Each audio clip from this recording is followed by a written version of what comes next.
One Story, 64. O livro de Amós. Buscai-me e vivei. Amós, capítulos 1 a 9. O livro de Amós começa durante o reinado de Uzias em Judá e Jeroboão II em Israel. Foi na mesma época em que Oséias começou seu ministério no Reino do Norte. Este foi o período de maior expansão política e econômica de Israel sob Jeroboão II.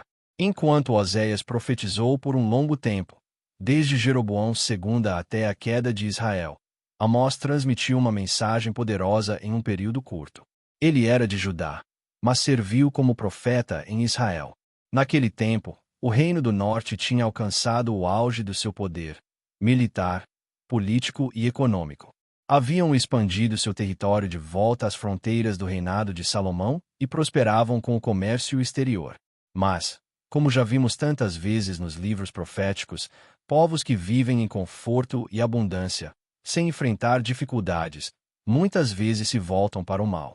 Eles se afastaram de Deus e cometeram injustiças ainda maiores, especialmente contra os pobres. Vamos, então, olhar mais de perto para Amós. Juízos sobre as nações. Diferente de muitos outros livros proféticos, Amós começa pronunciando juízo contra as nações ao redor de Israel: Damasco, Gaza, Tiro, Edom, Amon e Moabe. Como já vimos antes, o juízo contra as nações termina em destruição, sem restauração, sem salvação. Rejeitaram a lei do Senhor. A Escritura diz que Judá rejeitou a lei do Senhor e não guardou os seus decretos, e as mentiras que seus pais seguiram os enganaram. Mas isso não era apenas problema de Judá. Israel também era culpado. O pecado central do povo de Deus era que, mesmo Deus tendo falado por meio de seus profetas e revelado sua vontade, eles desprezaram sua lei. Ao rejeitar sua lei, não podiam mais conhecê-lo. A injustiça se tornou o seu modo de viver. Os pecados de Israel são descritos assim: vendendo por prata o justo, e por um par de sandálias o necessitado. Pisam sobre o pó da terra sobre a cabeça dos pobres, e negam justiça aos oprimidos. Pai e filho possuem a mesma mulher, e assim profanam o meu santo nome. Deitam-se junto a cada altar sobre roupas tomadas como penhor, e na casa do seu Deus bebem o vinho dos que foram multados. Viviam como queriam. Cometiam injustiça contra o justo, o pobre e o fraco, porque não tinham padrão. Os que tinham poder e riqueza maltratavam os fracos e indefesos. Mas até os pobres, quando conseguiam poder, entravam no mesmo ciclo de injustiça. Esqueceram-se da graça de Deus que os havia salvado. Deram vinho aos nazireus e silenciaram os profetas, dizendo: não profetizeis. Como uma carroça carregada de trigo, que esmaga o chão. Deus diz que não voltará atrás no castigo, nem para Judá, nem para Israel. Ele enviará fogo sobre Judá que consumirá Jerusalém. E a Israel, ele diz: eis que eu vos esmagarei, como a carroça cheia de feixes esmaga. Ninguém escapará. Amos declara: o ligeiro não conseguirá fugir. O forte não reunirá as suas forças. O guerreiro não salvará a sua vida. O flecheiro não ficará firme. O ligeiro de pés não escapará. O que cavalga não salvará a sua vida. E o mais valente dentre os guerreiros fugirá naquele dia. Deus os disciplinara completamente. Andarão dois juntos, se não estiverem de acordo. Deus diz que conheceu somente o seu povo, Israel. Mas os desejos deles não estavam alinhados com os dele. Como poderiam andar juntos? Não podiam. As bênçãos de Deus não dizem respeito à riqueza ou poder nacional. A sua bênção é o relacionamento restaurado com ele. Mas os israelitas não queriam isso. Queriam se tornar maiores que o Egito, mais poderosos que o Egito. Ansiavam pelo sucesso do mundo, e assim não podiam andar com Deus. Deus os chamou para viver como Adão e Eva antes da queda, sob seu reinado, em um relacionamento sem vergonha, como seu povo e seus servos. Mas eles queriam usar Deus para se tornarem reis deste mundo. Assim, não podiam andar com ele. Era impossível. Precisamos primeiro conhecer a Deus. Precisamos primeiro saber o que Deus deseja. Precisamos abandonar a mentalidade de o que eu quero e perguntar: do que Deus se agrada? Deus já revelou sua vontade, por meio de Abraão, Moisés e todos os seus profetas. Não há nada que Deus faça que não tenha antes revelado aos seus servos, os profetas. Eles não sabem fazer o que é certo. A injustiça era pública. Os ricos se tornaram orgulhosos, achando que sua riqueza era prova de bênção espiritual. Construíram casas de inverno e casas de verão, palácios de marfim e grandes mansões, enquanto ignoravam o sem-teto e roubavam dos pobres. Isso é injustiça. É viver segundo os próprios desejos, sem qualquer consideração por Deus. Deus destruirá essas casas. As casas de inverno, as casas de verão, os palácios de marfim, tudo será destruído. A religião deles se tornou apenas decoração. Acreditavam que, se mantivessem seus sacrifícios e festas, Deus os protegeria e não traria juízo. Mas isso também era injustiça. Deus diz: eles não sabem fazer o que é certo. Eles não conhecem a Deus. Não conhecem sua palavra. Por isso, não conseguem discernir o que é bom e o que é mal. Deus está chamando o seu povo para voltar. Nós já vimos a jornada de vida de Jacó. Vimos a profundidade do pecado humano, tão profunda que é preciso golpe após golpe até que finalmente alguém levante as mãos em rendição. E quando o nome de Jacó foi mudado para Israel, a linhagem de fé que começou com Abraão finalmente se tornou uma nação por meio da casa de Jacó. A jornada dos israelitas reflete a de Jacó. Deus fez com que o alimento deles acabasse, reteve a chuva e a água. Ele secou as colheitas, enviou gafanhotos, pragas e míldio, trouxe pragas, matou os jovens pela espada, permitiu que os cavalos fossem saqueados, enviou inimigos para destruir as cidades. Mas ainda assim, o povo não voltou para ele. Em vez de se voltarem para Deus, eles esgotaram todos os métodos humanos que podiam encontrar para sobreviver às dificuldades. Nem sequer perguntaram por que estavam sofrendo. É como o povo que morreu no deserto porque não quis olhar para a serpente de bronze, embora a salvação estivesse bem ali, se apenas olhassem. Prepare-se para encontrar o seu Deus. Para o povo de Deus, julgamento também significa salvação. Mas isso exige preparação. A razão pela qual Deus disciplina é porque Ele ama o seu povo. Mas nenhuma dessas disciplinas é simbólica. Elas se tornam realidade. Se vamos encontrar Deus como aquele que concede graça, ou como aquele que traz disciplina, isso depende de nós, o seu povo. Nós precisamos nos preparar para encontrar o nosso Deus. Os julgamentos parciais que experimentamos neste mundo apontam para o julgamento final, que certamente virá. Esse dia é o que o profeta Joel chamou de o dia do Senhor. E ele virá como um ladrão à noite. Busquem-me e vivam. Deus diz ao seu povo: busquem-me e vivam. Não vão a Betel, nem a Gilgal, nem a Berseba. Todos esses lugares estavam cheios de adoração idólatra centrada em Betel. Deus diz: todo homem é insensato e sem conhecimento. Todo ourives é envergonhado pelas suas imagens esculpidas. As suas imagens são engano, nelas não há fôlego. São inúteis, objetos de zombaria.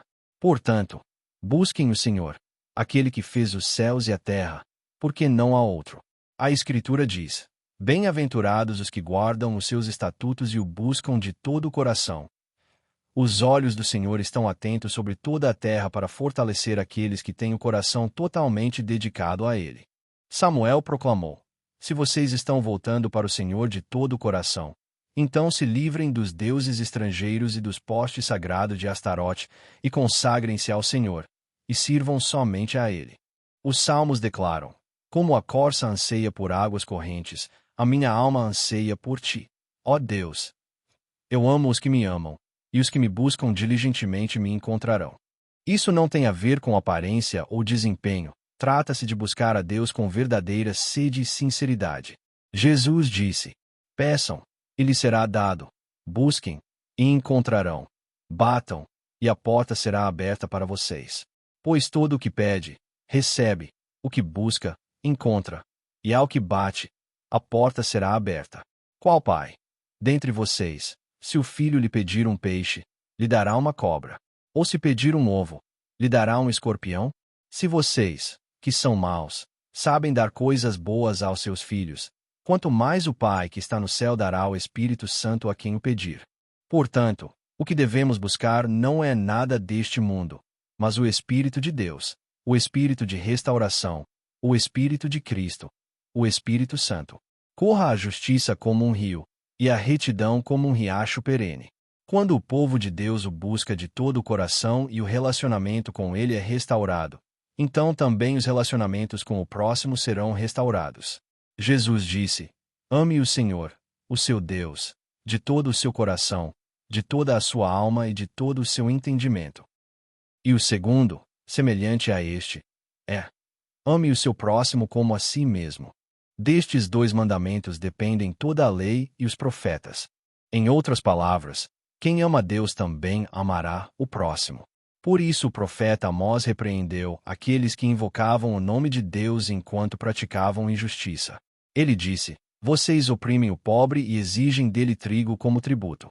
Vocês oprimem o inocente e aceitam suborno, e negam justiça ao pobre nos tribunais. Então Amós declara: busquem o bem, e não o mal, para que vivam. Odeiem o mal, amem o bem. Estabeleçam a justiça nos tribunais. Pois Deus estava presente, mesmo enquanto eles cometiam injustiça.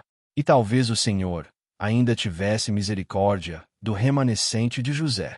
O dia do Senhor virá. Será um dia de pranto, de lamento e de choro. Para aqueles que anseiam pelo dia do Senhor enquanto vivem na injustiça, haverá ai. Esse dia será um dia de juízo. Deus eliminará toda a injustiça. Ele não aceitará as festas vazias, as assembleias solenes, as ofertas. Ele silenciará os cânticos e os instrumentos, porque a verdadeira adoração não está no barulho, mas em uma vida onde a justiça flui e a retidão é vivida. Ai dos orgulhosos e dos que vivem seguros. Aqueles que não reconhecem Deus como Deus, que se gabam de sua própria força e acreditam que o que possuem durará para sempre. Estes são os orgulhosos. São os tolos que se sentem seguros. São como o homem que já não tinha onde guardar o seu cereal. Então construiu celeiros maiores e disse à sua alma: você tem muitos bens em depósito para muitos anos. Descanse, coma, beba e alegre-se. Mas Deus lhe disse: louco, esta mesma noite a sua vida será exigida de você. E o que você preparou, para quem será? Essas pessoas orgulhosas e autoconfiantes eram aquelas que diziam: vocês adiam o dia do desastre e aproximam o reinado da violência. Deitam-se em camas adornadas com marfim e se estendem nos seus sofás. Comem cordeiros escolhidos e novilhos cevados. Dedilham a harpa como Davi e improvisam em instrumentos musicais. Bebem vinho em taças grandes e se ungem com os melhores óleos, mas não se entristecem com a ruína de José. Eram também aqueles que diziam: quando passará a lua nova para que possamos vender o cereal, e o sábado para que possamos abrir o mercado do trigo? Diminuindo a medida, aumentando o preço e enganando com balanças desonestas, comprando os pobres por prata e os necessitados por um par de sandálias, vendendo até o refúgio do trigo. Por isso, o Senhor dos Exércitos declara juízo. Eles transformaram o direito em veneno e o fruto da justiça em amargura. E Deus jura: jamais esquecerei qualquer das suas obras. Não perdoarei mais. Então o Senhor mostra visões a Amós. Na primeira visão, gafanhotos devoram todas as plantas, e Amós clama: soberano Senhor, perdoa. Como Jacó poderá resistir? Ele é tão pequeno. E o Senhor se arrepende: isso não acontecerá. Na segunda visão, fogo consome a terra, e novamente Amós clama: soberano Senhor, eu te suplico, para. Como Jacó poderá resistir? Ele é tão pequeno. E outra vez o Senhor responde: isso não acontecerá. Deus havia sido paciente por muito tempo com a constante rebeldia e injustiça do seu povo. Mas a sua graça não dura para sempre. O dia do Senhor virá. Na terceira visão, o Senhor mostra a Amós um prumo. Eis que porei um prumo no meio do meu povo Israel. Nunca mais passarei por ele. Ele destruirá os altos de Isaque, arruinará os santuários de Israel e derrubará a casa de Jeroboão. Na visão seguinte, Amós vê um cesto de frutas do verão, e o Senhor diz: chegou o fim para o meu povo Israel. nunca mais passarei por ele. Os cânticos no templo se transformarão em lamentos, e haverá cadáveres por toda parte, lançados fora em silêncio. Em hebraico, as palavras para frutas do verão e fim são parecidas, por isso essa quarta visão é um anúncio de final definitivo. Quando Jesus, que veio com o amor de Deus e a cruz, vier novamente, virá com a justiça e o juízo de Deus. Ele trará juízo sobre toda injustiça. Naquele dia, não haverá mais oportunidade. Esta terra não pode suportar isso. Quando Amós proclamou a palavra de Deus, Amazias, o sacerdote de Betel, disse: a terra não pode suportar todas as suas palavras. Sim, é exatamente isso. A palavra de Deus fere o pecador para produzir justiça. Encobrir o pecado é obra do inimigo. Recusar a dor da convicção é rejeitar a palavra de Deus. Eles rejeitaram tanto a mensagem quanto o mensageiro. Desde Adão e Eva, o mundo não quis fazer de Deus o rei. Querem ser reis de si mesmos. Por isso, os profetas enviados por Deus, e por fim, o próprio Jesus, foram rejeitados e mortos. É rejeição, é recusa em receber. Não fome de pão, mas da palavra. O Senhor diz: eis que vem dias, em que enviarei fome sobre a terra. Não fome de pão, nem sede de água, mas de ouvir as palavras do Senhor. Andarão errantes de um mar a outro, e do norte ao oriente correrão por toda parte, buscando a palavra do Senhor, mas não a encontrarão. Isto é a ruptura do relacionamento. É o silêncio que Abraão experimentou entre Gênesis 16 horas e 16 e 17 horas e 1. Deus não falará mais por meio dos profetas. Não haverá mais ninguém para proclamar a sua palavra. Logo virá um longo silêncio, até que Jesus Cristo venha. Restaurarei o meu povo Israel do cativeiro. Mesmo no juízo, Deus não se esquece da misericórdia. Ele diz: certamente os olhos do Senhor soberano estão sobre o reino pecador. Eu o destruirei da face da terra, mas não destruirei totalmente a descendência de Jacó. Ele sacudirá a casa de Israel entre todas as nações, mas nem um grão cairá por terra. Ele também diz: naquele dia levantarei o tabernáculo caído de Davi. Repararei as suas brechas e restaurarei as suas ruínas, e o reconstruirei como nos dias antigos. Trarei de volta do exílio o meu povo Israel. Eles reconstruirão as cidades arruinadas, e nelas habitarão. Plantarão vinhas e beberão do seu vinho. Farão pomares e comerão dos seus frutos. Eu os plantarei na sua própria terra, e nunca mais serão arrancados da terra que lhes dei, diz o Senhor, o seu Deus. O próprio Deus se apresenta como aquele que restaura. Não há crédito algum para Israel nisso. Deus busca o seu povo, mostra-lhes graça e, por seu próprio zelo, faz deles o seu povo. Mesmo no juízo, Deus revela o seu zelo. Ele não ignora o pecado. Ele não finge que nunca aconteceu. Por isso, através dos profetas, declara repetidas vezes: certamente punirei. Mas Deus também volta e declara restauração. Essa é a cruz. O próprio Deus cumpriu plenamente o juízo por meio de Jesus Cristo na cruz. Está consumado. E essa obra consumada é dada somente àqueles que Deus escolheu como seu povo. A justiça de Deus revelada pelo seu zelo. A história do juízo, dentro desse juízo, silenciosa no início, mas depois crescendo em brilho. A história da cruz, a história de Jesus Cristo, continua.